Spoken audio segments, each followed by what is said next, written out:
There is a particular Prophet of Allah whom the Quran gives a huge amount of attention to. Not only do we know about his adult years as a prophet, but we know about him as a child. We even know about the events that led up to his birth. We know about his mother, his brother, his sister, his father-in-law, his wife. We even know the very dowry, the mahr that he paid for marriage. Mentioned around 183 times in the Book of Allah. This is none other than the Prophet of Allah, Musa alayhi salatu wasalam. And there are three descriptions that Allah Almighty gives to the Prophet of Allah, Musa, that were not given to any other prophet in the Quran. The first of them, Allah said about him, وَأَلْقَيْتُ عَلَيْكَ مَحَبَّةً مِّنِّي, I have cast the garment of love over you. The second unique description to Musa, where Allah said to him, وَلِتُصْنَعَ عَلَىٰ عَيْنِي, so that you will be nurtured under my eye. And the third unique description given to this Nabiyul Kareem, honorable Prophet, is where Allah said about him, وَاصْطَنَعْتُكَ لِنَفْسِي, I have prepared you for myself, Allah said to him. When did Musa alayhi salam hear these words? He heard these words from Allah Jalla Jalaluhu during one of the loneliest periods in his life, when him and his wife were pushed to their physical limits, traveling the earth all by themselves with basic provisions, just enough to keep them alive. Lost for direction, they see a glimmer of light. Musa says to his wife Kuthu, wait here for a moment. Inni anastu naran, I see a glimmer of light, fire. لَعَلِّي آتِيكُم مِّنْهَا بِقَبَسٍ, perhaps I will bring you a torch of fire from it. أَوْ أَجِدُ عَلَى النَّارِ هُدًى, or maybe someone will just give us some guidance to help us navigate this terrain. Unbeknown to Musa, however, he was not making his way to a fire. He was being called by Allah Jalla Jalaluhu to stand in the sacred valley of Tuwa to speak to Malikul Muluk, the King of Kings, the owner of sovereignty and the possessor of all dominion, Allah Jalla Jalaluhu. He stands and he hears the voice of Ar-Rahman Jalla Jalaluhu saying to him, Ya Musa, O Musa, Innani ana Allah, it is me, Allah.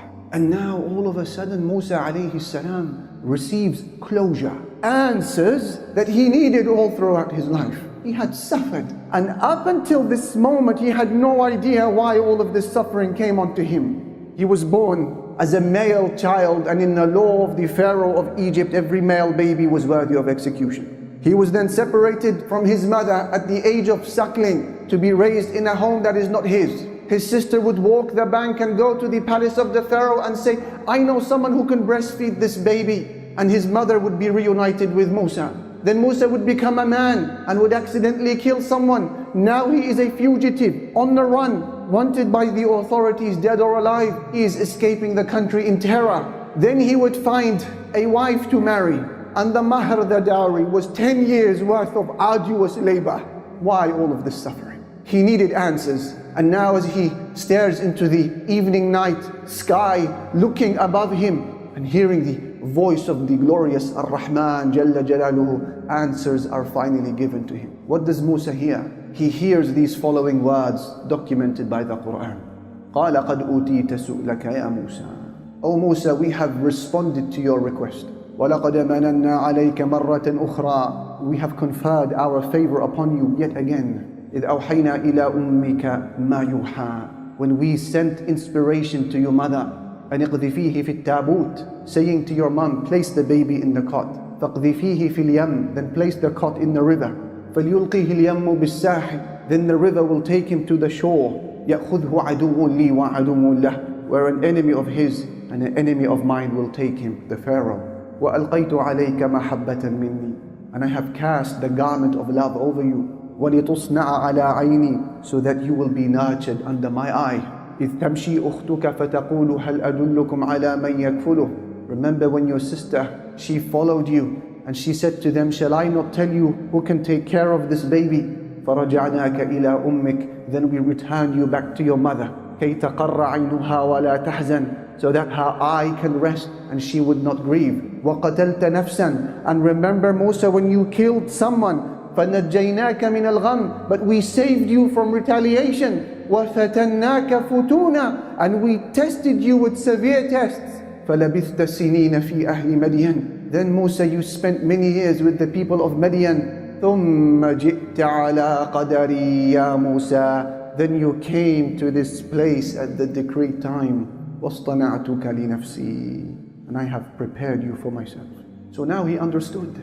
All of his suffering in his life was not in vain, in waste. It was a preparation for this moment to become a prophet of Allah, and his heart finally settles. Muawiyah al-Qushayri narrated that the Prophet Muhammad sallallahu alayhi wasallam said, "You, O Muslims," he said, "are the last of 70 nations Allah has created. Yet in the eyes of Allah, you are the greatest and most noble of all of those nations." When you hear narrations like this that speaks of our virtue of Muslims, as Muslims, and how Allah loves us as an ummah, you can't help but say, how do we understand the battered nature of our ummah that is being beaten black and blue wherever you look? Wherever you turn to look at the anatomy of this nation, you see nothing but bruises, cuts, wounds, and hemorrhage.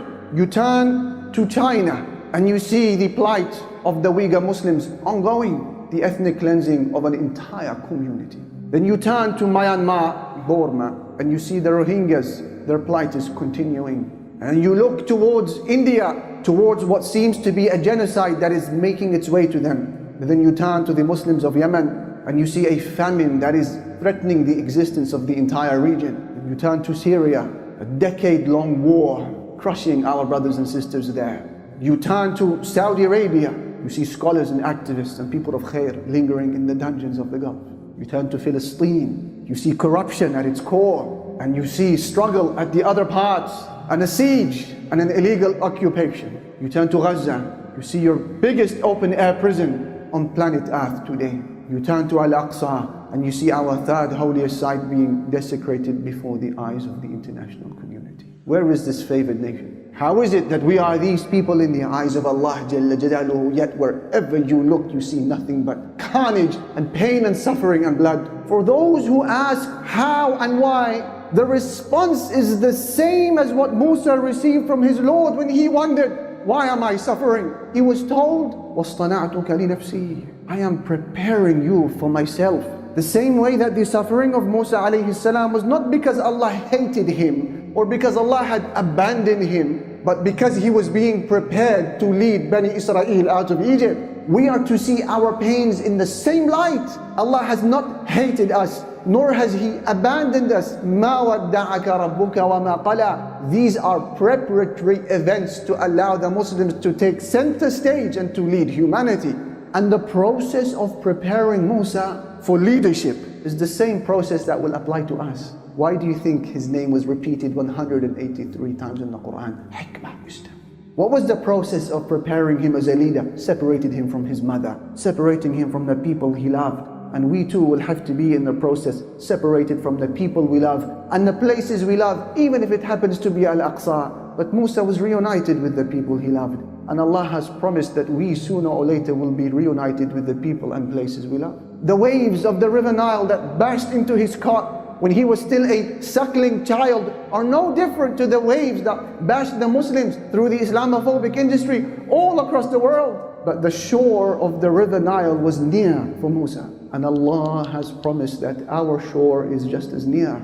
He said, إِنَّ الَّذِينَ يُحَادُّونَ اللَّهَ وَرَسُولَهُ أُولَٰئِكَ فِي الْأَذَلِّينَ. Those who oppose Allah and His Messenger, they will be the debased ones. كَتَبَ اللَّهُ لَأَغْلِبَنَّ أَنَا وَرُسُلِي إِنَّ اللَّهَ قَوِيٌّ عَزِيزٌ. Allah has already decreed that I, Allah, and my messengers will overcome. We shall prevail. Allah is mighty and Allah is wise.